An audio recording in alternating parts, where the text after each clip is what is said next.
حلال کھانا ہے حرام نہیں کھانا، حلال کھانا ہے حرام نہیں کھانا، حلال کمانا ہے حرام نہیں کمانا، حلال ہمیشہ تھوڑا رہے گا، حرام ہمیشہ زیادہ رہے گا۔ قل لا يستوي الخبيث والطيب ولو اعجبك كثرة الخبيث، اس آیت میں اللہ تعالیٰ اشارہ فرما رہے ہیں کہ دیکھو حلال اور حرام برابر نہیں ہے، اگرچہ حرام کی کثرت تمہیں بہت اچھی لگے گی، اس آیت میں اشارہ ہے کہ حرام زیادہ رہے گا، حلال تھوڑا رہے گا۔ امتحان ہے نا۔ ایک دفعہ چیچا وطنی میں ہمارے علاقے کے قریب ہے، ایک بزرگ سے مولانا عبداللطیف صاحب، بڑے اللہ والے تھے، ہم ان کے پاس بیٹھے ہوئے تھے، دو آدمی آ گئے، تو ایک نے آ کر، یہ کوئی 30-40 سال پرانی بات ہے لیکن مجھے یاد اس طرح رہ گئی کہ اس کا ایکشن، اس کی دعا، ان بزرگوں کا جواب، وہ ایسا عجیب سا تھا کہ وہ آج تک نقشہ میرے ذہن میں فٹ ہو گیا۔ ان کی داڑھی تھی چھوٹی، سر پہ ٹوپی تھی خاکی رنگ کی، اور بڑا چشمہ تھا، یوں ایسے کر کے چوڑا چشمہ تھا۔ آ کر کہنے لگے حضرت جی دعا کرو اللہ رزق حلال دے تے بہتا سارا دے، یوں ہاتھ پھیلائے، اللہ تعالیٰ رزق حلال دے بہتا سارا دے۔ انہوں نے بڑے پولے منہ سے کہا حلال تا تھوڑا ہی لبو، وہ ایسے انہوں نے بے ساختہ حلال تا تھوڑا ہی لبو، وہ میرے اندر راسخ ہو گئی یہ بات۔ ڈاکٹر ہو، تاجر ہو، وکیل ہو، انجینئر ہو، زمیندار ہو، کاشتکار ہو، صنعتکار ہو، حلال حرام کے مقابلے میں تھوڑا رہے گا، اور شیطان دکھاتا رہے گا دیکھو دیکھو دیکھو بڑے زبردست ہے، نہیں روکنا ہے روکنا ہے روکنا ہے روکنا ہے کہ ایک دن اللہ کے سامنے بھی کھڑے ہونا ہے۔ اگر یہ مریض کل کو قیامت کے دن زاہد کا گریبان پکڑ کے کھڑے ہو گیا، یا اللہ میری تو 5 روپے کی دوائی سے بھی کام چل سکتا تھا، اس نے 100 روپے کی گولی لے کر دی، تو پوچھ اس سے، تو کیا جواب دو گے اس نے؟ اگرچہ یہ ایسا نہیں کرتا مجھے پتا ہے، اس لیے میں نے اس کا نام لیا ہے، تو کیا جواب دے گا وہ؟ تو دوسری بتائی کلو من الطیبات، حلال کھانا ہے حرام نہیں کھانا۔ پھر تیسرا کھانے کا اصول بتایا، کلو واشربوا ولا تسرفوا، کھاؤ بھی صحیح پیو بھی صحیح، پیٹ بھر کے نہ کھانا ورنہ بیماریوں کا شکار ہوتے رہو۔ تو نا کھانا گوشت، روٹی، چاول، سویٹ ڈش تباہی پھیر دی، تو کم از کم آپ ڈاکٹر تو اچھا نمونہ پیش کرو۔ تو پہلا اصول بتایا ہے انسان اچھا کامل نمونہ کب بنتا ہے؟ صحت اچھی۔ صحت اچھی کیسے ہوتی ہے؟ غذا صحیح، غذا۔ زیتون کڑوا ہوتا ہے، انجیر میٹھی ہوتی ہے۔ تو ایک بدو نے یہ آیت سنی، کہنے لگا یار یہ اللہ تعالیٰ قسم اٹھا رہا ہے، انجیر کی قسم، ان کی قسم، یہ کوئی بڑی مزدار چیز ہوگی میں کھاتا ہوں۔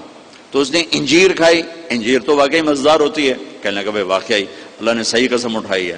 پھر زیتون کھایا، زیتون کڑوا ہوتا ہے، تو کہنے لگا لگتا ہے اللہ تعالیٰ نے چکھے بغیر ہی قسم اٹھا دی ہے اس کی۔ والتین والزیتون۔ تو میں آپ سب سے، بچوں سے، بچیوں سے، ڈاکٹروں سے کہتا ہوں اپنی غذاؤں کو، بیکری سے باہر آؤ، بیکریوں سے نکلو، بسکٹوں سے، پیسٹریوں سے، کیک سے، سموسے، پکوڑے، اپنے نبی کا چارٹ پڑھو، میرے نبی کیسے کھاتے تھے، کیا کھاتے تھے، کم از کم اس سے راستہ مل جائے گا۔ وہ غذائیں تو ہم نہیں کھا سکتے لیکن کم از کم ہمیں راستہ تو ملے گا۔ کبھی آپ نے بھنا ہوا گوشت زندگی بھر نہیں کھایا، بھنا ہوا گوشت، ہماری کڑھائیوں سے سارا بازار بھرا پڑا ہے، زندگی بھر بھنا ہوا گوشت نہیں کھایا، اور گوشت کھایا تو صرف گوشت ہی کھایا۔ اور آپ کو گوشت میں بکرے کی دستی پسند تھی، اگلا حصہ گردن کا گوشت پسند تھا، دستی کا گوشت پسند تھا۔ عبید رضی اللہ تعالیٰ عنہ باورچی تھے، وہ دیگ چڑھائے ہوئے کھڑے تھے، تو آپ نے کہا عبید مجھے دستی پکڑانا۔ عربوں میں بوٹیاں نہیں بناتے تھے، پورا حصہ ڈالتے تھے، تو انہوں نے ایسے ڈوئی ڈالی اور دستی نکال کے آپ کو پیش کی۔ آپ نے دونوں ہاتھوں سے پکڑ کر ساری کو ایسے نوچ نوچ کے کھایا، یوں پھینک دی، کہا عبید دستی پکڑانا۔ تو اس نے پھر آپ کو یوں پیش کی، آپ نے دونوں ہاتھوں سے یوں نوچ کے اسے کھایا، پھر یوں پھینک کر کہا عبید دستی پکڑانا۔ وہ کہنے کہ یا رسول اللہ اب بکرے میں تو 2 ہی ہوتی ہیں۔ اگر تیرا بھلا ہو جائے، اگر تو میرے کہنے پہ ڈوئی ڈال دیتا تو جب تک میں کہتا رہتا اللہ میرے لیے نکال کے مجھے کھلاتا رہتا۔ تیری بے یقینی نے کام خراب کر دیا۔ اب باہر نکلے، صحابہ بیٹھے تھے، آپ نے کہا کیوں بیٹھے ہو؟ کہا جی بھوک نے ستایا ہے، باہر آ گئے ہیں، سردیوں کا زمانہ۔ تو آپ نے حضرت علی سے فرمایا علی جاؤ یہ کھجور سے کہو اللہ کا رسول کہتا ہے ہمیں تازہ کھجوریں دو۔ اگر حضرت علی بھی عبید کی طرح کہہ دیتے کہ جی یا رسول اللہ کھجوریں تو سردیوں میں کوئی نہیں ہوتی، تو پھر وہیں اللہ کی مدد رک جاتی۔ تو علی کا مقام تو عبید سے بہت اوپر تھا. وہ ایک دم اٹھے, کہنے لگے اللہ کا رسول کہہ رہا ہے ہمیں تازہ کھجوریں چاہیے. تو شدید سردی میں درختوں کھجور کے پتوں سے تازہ ٹپ ٹپ ٹپ کھجوریں اتنی گری کہ پوری چادر بھر گئی. تو آپ نے چادر اٹھوا کے لاؤ بھائی کھاؤ بھائی. آپ نے سب کو کھلایا. تو آپ کو گوشت میں دستی پسند تھی, لیکن آپ گوشت کھاتے تھے, ساتھ اور کوئی چیز نہیں کھاتے. تو ایک آپ سے یہ کہ ایک مسلمان کے ذمہ ہے اپنی صحت کی حفاظت کرے, کہ اس سے کام لینا ہے, دنیا کا بھی, دین کا بھی, خدمت کا بھی. ایک مریض کو سکھ پہنچانا کتنی بڑی بات ہے. میرے نبی نے کہا قیامت کے دن اللہ تعالیٰ فرمائیں گے ایک آدمی سے, میرے بندے میں بیمار تھا تو نے میرا حال ہی نہ پوچھا. وہ کہے گا یا اللہ آپ تو بیمار ہو ہی نہیں سکتے. تو اللہ تعالیٰ فرمائیں گے میرا فلاں بندہ جو بیمار تھا اگر تو اس کا حال پوچھتا تو ایسا تھا جیسے تو نے میرا ہی حال پوچھا. تو جب حال پوچھنے پر یہ مقام ہے تو علاج کرنے پہ کیا ہوگا, کسی کو سکھ پہنچانے پہ کیا ہوگا, صرف حال پوچھنے پر. اور کیا کہا فلاں بندہ, یہی نہیں کہا میرا مومن بندہ, متقی بندہ, نیک عورت, اچھی عورت, فلاں بندہ بندی. کوئی ہندو, سکھ, دہری, عیسائی, مسلمان, کافر, مشرک بیمار تھا, حال پوچھتے. ایک یہودی بچہ آپ کی خدمت میں آیا کرتا تھا, کچھ دن نہیں آیا. آپ نے کہا وہ بچہ کہاں ہے؟ کہا جی بیمار ہے. کہا چلو اس کا حال پوچھیں. 7 میل پیدل چل کے گئے اس کا حال پوچھنے. ہم اپنے بھائی کا حال نہیں پوچھنے جاتے؟ تو میرے عزیزو, ایک چارٹ ہے اس جسم کا, اس کو وہ دینا جو اللہ اس کا رسول کہتا ہے. پھر دوسرا ہے جسم کے ساتھ روح کا, روح باقی رہتی ہے, جسم مٹی میں مل کے خاک ہو جاتا ہے, صفر ہو جاتا ہے. اس کی غذا 2 چیزیں ہیں, وطور سینین وہذا البلد الامین, وطور سینین وہذا البلد الامین. اور مجھے قسم ہے طور سینین کی, یعنی جہاں تورات اتری, وہذا البلد الامین, اور مجھے قسم ہے اس مکہ کے امانت والے شہر کی جہاں قرآن اترا. تو 2 جگہوں کا تعلق روح کے ساتھ ہے, ان کو بعد میں ذکر کیا ہے. ایک طور سینا جہاں پہلی کتاب تورات اتری, اور ایک مکہ جہاں آخری کتاب قرآن اترا. اب جیسے غذاؤں میں تو 2 چیزیں ذکر کی ہیں, دونوں کی ضرورت ہے. پھل بھی کھاؤ, روٹی بھی کھاؤ, چاول بھی, ہر شے کھاؤ, اگر کوئی مرض نہیں ہر شے کھاؤ, لیکن احتیاط سے کھاؤ, پیٹ بھر کے نہ کھاؤ. کہ میرے نبی کو انتہائی ناپسند تھا یہ. ساری زندگی آپ نے 1 وقت کھانا کھایا, 2 وقت کبھی نہیں کھایا. اگلے وقت میں تھا بھی تو آپ چھوڑ دیتے تھے, نہیں کھاتے تھے, اور پیٹ بھر کے کبھی نہیں کھایا ہے. 2 چیزیں طور سینین اور بلد الامین, اس میں ہمیں اب ایک کی ضرورت ہے, دوسرے کی نہیں. طور سینا میں تورات اتری, اور تورات قرآن میں اتر گئی کہ میرے نبی نے کہا اوتیت المثانی مکان التورات, مجھے تورات کے بدلے میں سورۃ فاتحہ مل گئی ہے. تو تورات آ گئی قرآن میں. والمائدۃ مکان الانجیل, اور انجیل کے بدلے میں سورہ مائدہ مل گئی ہے. والحوامیم مکان الزبور, اور زبور کے بدلے میں حامیم مل گئی ہیں. وفضلت بالمفصلات, اور باقی قرآن کے ذریعے سے مجھے عزت ملی ہے. دوسری چیز جس کی یہ ڈاکٹرز کو, لیڈی ڈاکٹرز کو, ایک تاجر کو, ایک صنعتکار کو, ایک افسر کو ضرورت ہے, وہ قرآن ہے جو ہمارے روح کی غذا ہے. کہ قرآن سے آشنائی کے قرآن کیا کہتا ہے, یہ اللہ کا پیغام ہے. ھذا بلاغ للناس, لوگوں تک پہنچانے کے لیے ہے. اور اس کو اللہ تعالیٰ نے شفاء لما فی الصدور, یہ دلوں کی شفا ہے. ہدی ورحمۃ للمؤمنین, ایمان والوں کے لیے ہدایت بھی ہے اور رحمت بھی ہے. ان ھذا القرآن یہدی للتی ہی اقوم, یہ سیدھا راستہ بھی بتاتا ہے. یہ وہ کتاب ہے جس کا ٹائٹل ہے لا ریب فی. ساری دنیا کے دانشور جو مرضی لکھیں, کوئی یہ نہیں لکھ سکتا کہ جو کہہ رہا ہوں شک سے بالا تر ہے. میرے رب کا فرمان ہے کہ جو کچھ اتارا جا رہا ہے, کہا جا رہا ہے, یہ شک و شبہ سے بالا تر ہے. دوسری چیز جس کی ڈاکٹر کو بھی ضرورت ہے, اور تاجر کو بھی ضرورت ہے, عالم کو بھی ضرورت ہے, بچیوں کو ضرورت ہے, آپ کو ضرورت ہے, ایک میاں بیوی کو ضرورت ہے, وہ قرآن ہے. قرآن زندگی گزارنے کا طریقہ بتاتا ہے. اللہ سے کیسے جڑنا ہے یہ طریقہ بتاتا ہے. اللہ کے بندوں سے کیسے جڑنا ہے یہ طریقہ بتاتا ہے۔ اللہ سے جڑنے کا ذریعہ ہے کبیرہ گناہوں سے بچنا، اتق المحارم تکن اعبد الناس، کبیرہ گناہوں سے بچو، اللہ کے عبادت گزار بن جاؤ گے۔ اللہ سے جڑنے کا ذریعہ ہے اس کی بندگی اور اطاعت اور اس کے فرائض کا ادا کرنا۔ اس کے فرائض میں نماز سر فہرست ہے، 700 دفعہ قرآن میں نماز کا ذکر آیا ہے، اور 10 دفعہ اقیموا الصلاۃ وآتوا الزکاۃ، اقیموا الصلاۃ وآتوا الزکاۃ، اقیموا الصلاۃ وآتوا الزکاۃ، 10 دفعہ اللہ نے کہا نماز پڑھو زکوٰۃ دو، نماز پڑھو زکوٰۃ دو۔ عبادات میں مردوں عورتوں کے لیے نماز سب سے اعلیٰ درجے کی چیز ہے۔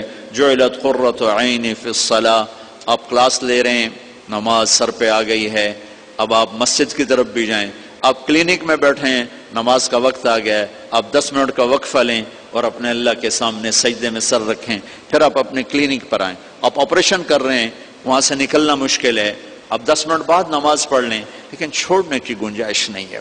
گھر میں بچوں کے ساتھ خاتون مشغول ہے، اللہ کا بلاوا آ گیا، اب اللہ کے سامنے کھڑے ہو جائیں کہ اللہ تعالیٰ نے آپ کو بلایا ہے، اور یہ سر زمین پہ رکھنا میری آپ کی سب سے بڑی معراج اور عزت اور عظمت اور کامیابی ہے۔ اور میرے نبی کا دنیا سے جاتے ہوئے آخری پیغام تھا الصلاۃ، میری امت نماز نہ چھوڑنا۔ علی رضی اللہ تعالیٰ عنہ کو تیر لگا جنگ میں، اور تیر ران میں لگا، وہ ایسا کھب گیا کہ نکالیں تو نکلتا نہیں تھا، زور لگائیں تو درد ہوتا تھا، تو ان کا اسے چھوڑ دو۔ نماز کے لیے کھڑے ہو گئے، نماز کی نیت باندھ کے کھڑے ہو گئے، نماز شروع کر دی، تو انہوں نے نماز کے دوران تیر نکالا تو ان کے جسم میں اتنی جنبش بھی نہیں ہوئی۔ نماز کے بعد فرمانے لگے تیر کا کیا بنا؟ کہا جی نکال لیا، کہ مجھے تو کوئی پتہ نہیں چلا۔ عروہ بن زبیر رضی اللہ عنہ کے پاؤں کا وہ گینگرین ہوگی، گینگرین، تو وہ ڈاکٹروں نے کہا جی اب یہ کاٹنا پڑے گا، نہیں کاٹا تو آگے اوپر جائے گا سارا۔ ان کا ٹھیک ہے کاٹ دو، کہا پھر آپ شراب پی لیں تاکہ آپ بے ہوش ہو جائیں، پھر ہم کاٹ دیں۔ فرمانے لگے کہ شراب اور ایمان ایک پیٹ میں جمع نہیں ہو سکتے، جس پیٹ میں شراب جاتی ہے اس سے ایمان نکل جاتا۔ تو فرمایا میں ایسا کرتا ہوں، میں نماز شروع کرتا ہوں، تم میرا پاؤں کاٹ دینا۔ تو بیٹھے اور ایک پاؤں ایسے پھیلا دیا اور نماز کی نیت باندھ کے بیٹھ گئے۔ تو انہوں نے نماز کے دوران ان کا پاؤں کاٹا، اس کی پٹی کی، اور ان کا جسم اتنا بھی نہیں ہلا، اتنا۔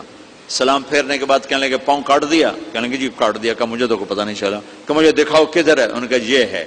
تو اپنے پاؤں کو پکڑا اور یوں، اے اللہ تو گواہ ہے، میرا یہ پاؤں کبھی تیری نافرمانی میں ایک دفعہ بھی نہیں اٹھا، ایک قدم بھی اس پاؤں سے میں تیری نافرمانی میں نہیں چلا۔ رابعہ بصری رحمت اللہ علیہا اپنے خامن سے فرماتی رات کو غسل کر کے کپڑے پہن کے خوشبو لگا کہ آپ کو میری ضرورت ہے؟ اگر وہ کہتے نہیں تو پھر کہتی مجھے اجازت ہے میں اپنے اللہ سے بات کر لوں؟ کہنے لگے ہاں اجازت ہے۔ پھر ساری رات سجدے میں گزر جاتی تھی اور نفلوں میں گزر جاتی تھی اور رونے دھونے میں گزر جاتی تھی۔ جوانی میں فوت ہو گئی، 40 سال کی عمر میں۔ جب ان کا انتقال ہوا تو ایک خادمہ ساتھ تھی، اس سے فرمانے لگی دیکھو میں جب مر جاؤں نا تو مجھے راتوں رات دفن کرنا ہے، اور جس کرتے میں میں تہجد پڑھتی تھی وہ مجھے کفن دینا ہے، اور کسی کو بتانا نہیں۔ تو اگلے دن وہ خواب میں ملی اسی خادمہ کو، ان کا ماں جی آپ کے ساتھ کیا ہوا؟ کہا منکر نکیر آئے تھے قبر میں، مجھ سے کہنے لگے من ربکی، تیرا رب کون ہے؟ تو میں نے کہا سبحان اللہ، 40 سال جسے نہ بھلا سکی، 4 ہاتھ زمین کے اندر آ کے اسے بھول جاؤں گی؟ تو منکر نکیر کہنے لگے چلو اس کا حساب کیا لینا۔ تو انہوں نے بڑی خوبصورت پوشاک پہنی ہوئی تھی، کہا آپ کا تو کفن وہ تہجد والا کرتا تھا، یہ سبز ریشم کہاں سے آ گیا؟ کہ یہ سبز ریشم مجھے اللہ نے پہنایا ہے، اور تہجد کا کرتا لپیٹ کے رکھ دیا گیا ہے، قیامت کے دن میرے اعمال کے اندر اس سے بھی تولا جائے گا، میرا وہ کرتا بھی تولا جائے گا جس میں وہ تہجد پڑھا کرتی تھی۔ تو اگر ہم تہجد نہیں پڑھتے کم از کم فرض نماز تو ہو جائے۔ میرے عزیزو بڑے درد سے کہتا ہوں ہمارے 10% سے زیادہ نمازی نہیں ہیں، 90% مسلمان نماز چھوڑ چکے۔ جب آدمی سجدے میں سر رکھتا ہے تو اللہ کی قسم تحت الثری تک زمین ٹھنڈی ہو جاتی ہے، اور زمین کے دوسرے ٹکڑوں پر فخر کرتے کہ دیکھو میرے اوپر سبحان ربی اعلیٰ کے نغمے گائے گئے ہیں، اور میرے اوپر اللہ کو یاد کرنے والے کا ماتھا آ کے ٹکا ہے۔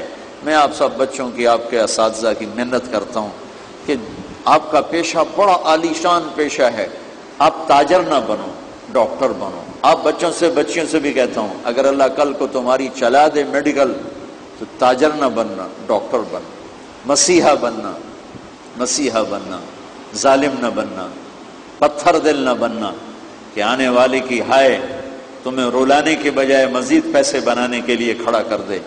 ایسا نہ کرنا اللہ کے واسطے، ورنہ میرا یہ دیش کبھی بھی زوال سے نہیں نکل سکتا۔ ہم نے ایٹمی طاقت بن کے دیکھا، لیکن ذلت کے پستیوں میں اور آگے چلے گئے اور نیچے چلے گئے۔ نماز نہ چھوڑو، کسی حال میں نہ چھوڑو۔ تمہاری کلاس چل رہی ہے، کلاس کے بعد جا کے پڑھو۔ آپ کلینک میں بیٹھے ہوئے ہیں، آپ دیکھ رہے ہیں کہ بھئی میں شاید مسجد میں جانے میں مجھے مشکل پیش آئی، فارغ ہو کر اپنے کلینک میں نماز کی جگہ بنائے۔ اللہ کے سامنے سر رکھنا، آپ گھر میں ہیں، نماز کے لیے جگہ مقرر کریں۔ قرآن کا ایک پیغام ہے عبادت، اللہ سے جڑنا۔ قرآن کا دوسرا پیغام ہے اخلاق، اللہ کے بندوں سے جڑنا، اللہ کے بندوں سے جڑنا، اللہ کے بندوں سے جڑنا، جس میں سب سے پہلا حق ماں باپ کا ہے، شادی ہو جائے تو بیوی کا ہے، اولاد ہو جائے تو اولاد کا ہے، بہن بھائیوں کا ہے، دوستوں کا ہے، رشتہ داروں کا ہے۔ آپ جو ڈاکٹر حضرات ہو، کلینک کے چکر میں اپنے گھر کو بہت اپسٹ کرتے ہو، نہ بچوں کا ہوش نہ بیوی کو۔ اگر بیوی بھی ڈاکٹر ہو تو پھر سونے پہ سوگا، وہ اپنے کلینک ہو اپنے کلینک۔ میرے بچے یہاں ایک اسکول پڑھتے تھے، تو اسکول کے پرنسپل میرے دوست تھے۔ میں ایک دفعہ ملنے گیا تو انہوں نے بڑا عجب واقعہ سنایا، کہا یہاں دو میاں بیوی ہیں، دونوں ڈاکٹر ہیں، اچھا مشہور۔ وہ ایک دن آفس آ گئے اور کہنے لگے کہ 3 دن ہو گئے ہمارے بچے کھانا نہیں کھا رہے، اور کچھ بتاتے بھی نہیں۔ کہنے لگے میں نے دونوں کو بلا لیا، میں نے ان سے کہا بھئی بچوں کیا بات ہے، آپ کھانا کیوں نہیں کھا رہے؟ کہا جی ہم اپنے امی ابو کے سامنے نہیں بتائیں گے، الگ بتائیں گے۔ تو کہنے لگے میں نے دونوں کو باہر بٹھا دیا۔ میں نے پوچھا بچوں اب بتاؤ؟ کہا جی صبح ہم ناشتے پر اٹھتے ہیں تو امی ابو سوئے ہوتے ہیں، ہم نے اسکول جانا ہوتا ہے، ہمیں نوکر تیار کراتے ہیں۔ دوپہر کو کھانے پر آتے ہیں تو امی ابو ہاسپٹل میں ہوتے ہیں تو ہمیں نوکر کھانا کھلاتے ہیں۔ شام کو کھانے پر بیٹھتے ہیں تو امی ابو کلینک میں ہوتے ہیں، ہمیں نوکر کھانا کھلاتے ہیں۔ ہمیں کئی دن گزر جاتے ہیں، نہ ماں کے ساتھ بیٹھنا نصیب ہوتا ہے، نہ باپ کے ساتھ بیٹھنا نصیب ہوتا ہے، تو ہم نے احتجاج کیا ہے کہ ہم گھر میں کھانا ہی نہیں کھائیں گے۔ تو ایسا کلینک نہ چلاؤ کہ جس سے آپ انسانی حقوق ضائع کرو۔ اب مریض اتنے زیادہ ہیں کہ سارا دن ساری رات بیٹھو، مریض ختم نہیں ہوں گے۔ تو ان لنفسک علیک حقا، آپ کی جان کا آپ پر حق، ان لزوجک علیک حقا، آپ کی بیوی کا آپ پر حق ہے، آپ کی اولاد کا آپ پر حق ہے، آپ کے مہمان کا آپ پر حق ہے، آپ کے مریض کا آپ پر حق ہے۔ لیکن اس طرح کا کلینک اور ڈاکٹری کے نہ بچوں کا ہوش نہ بیوی کا ہوش، اور بیوی بھی ڈاکٹر بن جائے تو اسے دونوں پیسہ ہی بنانا ہے، پیسہ ہی بنانا ہے، صرف اسی کا نام زندگی ہے۔ تو بہت امبیلنس لائف ہے جن کے کلینک چل جاتے ہیں، رات ساری رات بیٹھے ہوئے ہیں، سارا دن ہاسپٹل میں ہیں، رات کو کلینک میں ہیں، تو گھر کس وقت جائیں گے؟ اللہ کے ساتھ کب باتیں کریں گے؟ اللہ سے کب راز و نیاز کریں گے؟ بیلنس کرنا زندگی کا خوبصورت جو فریم ہے، وہ زندگی کو بیلنس کرنا ہے۔ اس طرح کل آپ کو اللہ ڈاکٹر بنا دے تو بچوں ایسا نہ کرنا کہ پیسے کے پیچھے اولاد بھی بھول جائے، ماں باپ بھی بھول جائیں، رشتہ دار بھی بھول جائیں، صرف کلینک اور مریض، کلینک اور مریض، کلینک اور مریض۔ ایسا نہ کرو، زندگی کو ایک ترتیب دو، ماں کو ٹائم دو، باپ کو ٹائم دو، بیوی کو ٹائم دو، بچوں کو ٹائم دو۔ یہ تمہارا اصل سرمایہ ہے۔ اگر ماں باپ زندہ ہیں تو میرے نبی نے کہا ماں کے قدموں تلے جنت ہے۔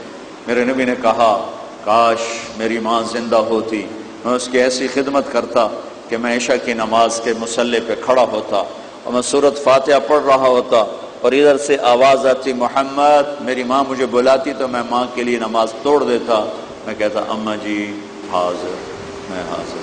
ان رشتوں کو ٹائم دینا، باپ کو ٹائم دینا، مریض ہے اس کو ٹائم۔ ایک بدو نے اپنی ماں کو اٹھایا ہوا کندھے پر اور حج کرایا، طواف کرایا، پھر اپنی ماں سے پھر حضرت عبداللہ بن عمر سے کہنے لگا کیوں جی میں نے ماں کو حج بھی کرا دیا، طواف بھی کرا دیا، میں نے ماں کا حق ادا کر دیا؟ تو عبداللہ بن عمر نے فرمایا کہ تیری ماں نے تجھے پالتے ہوئے جو تھک تھک کے لمبے سانس بھرے لیے لاکھوں کروڑوں اربوں ان میں سے بھی ایک سانس کا حق بھی ادا نہیں ہوا۔ اور ایک شخص نے خراسان سے اپنی ماں کو اٹھایا، یہ خراسان ایران میں، اور پیدل مکے پہنچا کندھے پر بٹھا کر پیدل، اور حج کرایا۔ اور عبید اللہ بن عمیر رحمۃ اللہ علیہ سے کہا کیوں جی حضرت، میں نے ماں کو کندھے پہ بٹھا کر پیدل حج کرایا، میں نے ماں کا حق ادا کر دیا؟ تو انہوں نے فرمایا کہ تیرے پیدا ہوتے وقت جو ماں نے دردیں جھیلی تھی نا، اس میں سے ایک لہر کا حق بھی ابھی ادا نہیں ہوا، ایک لہر کا حق بھی ادا نہیں ہوا۔ رشتوں کو ٹائم دینا، میرے نبی نے فرمایا سب سے بہترین قدم جو اٹھتا ہے انسان کا وہ اللہ کے راستے میں جہاد کا قدم ہے، اور اس کے بعد سب سے بہترین قدم جو اٹھتا ہے انسان کا وہ رشتہ داروں سے ملنے والا قدم ہے۔ اب ان ڈاکٹروں کو مہینوں گزر جاتے ہیں، جانے کی فرصت ہی کوئی نہیں، تو کوئی بیلنس تو ہو، صرف کلینک کے لیے تو زندگی نہیں بنائی گئی، اس طرح کی زندگی ہو بھائیو کہ آپ میرے نبی کی بتائی ہوئی ترتیب کے مطابق ہر رشتہ آتو کل ذی حق حقہ ہو۔ میرے نبی دنیا کے سب سے بڑے انسان اور سب سے مصروف ترین انسان کے 6 بر اعظم کی نبوت اور آنے والے سارے زمانوں کی ذمہ داری، اور آپ کی 11 بیویاں، 2 انتقال کر گئے، 9 زندہ۔ روزانہ عصر کے بعد آپ اپنی ساری بیویوں سے ملاقات فرماتے تھے، ایک ایک کے گھر میں جاتے تھے، ملاقات فرماتے تھے، سب کا حال لیتے، پھر مغرب کی نماز پڑھ کے سب کو اپنے جس گھر کی باری ہوتی تھی اس میں جمع فرماتے تھے، اور پھر جس گھر کی باری ہوتی تھی اسی میں قیام فرماتے تھے۔